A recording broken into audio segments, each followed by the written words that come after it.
क़यामत के दिन अल्लाह ताला अपने बंदों से सवाल पूछेगा। और कुर्बान जाए मेरे नबी पाक अलैहिस्सलाम ने फरमाया हाँ वो पूछेगा। और जब तक 5 चीजों का तुम जवाब नहीं दोगे तुम्हें कदम नहीं उठाने देगा। या रसूल अल्लाह कौन कौन सी 5 चीजें? फरमाया अल्लाह पूछेगा तुमसे, बताओ उम्र कहाँ गुजारी? बोलो मैंने जिंदगी दी, सेहत दी, आफियत दी, कहाँ कहाँ बिता के आए वक्त। और इसी पर दूसरा सवाल ये करेगा मालिक कि उम्र का बेहतरीन हिस्सा था जवानी का, जब थकावटें नहीं होती थी, जब खड़ा रहा जा सकता था, मेहनत मुशक्कत जद्दोजहद हो वो बेहतरीन हिस्सा जवानी का कहाँ गुजारा। तीसरा सवाल मालिक करेगा बताओ ना माल कहाँ से कमाया।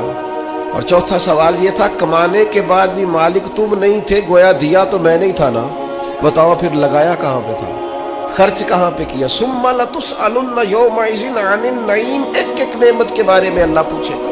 और 5वां सवाल अल्लाह पूछेगा बताओ जो तुम जानते थे तुमने उस पर अमल कितना किया, जिसका तुम्हें पता था, जिसका तुम्हें शऊर था उस पर तो अल्लाह सवाल पूछेगा।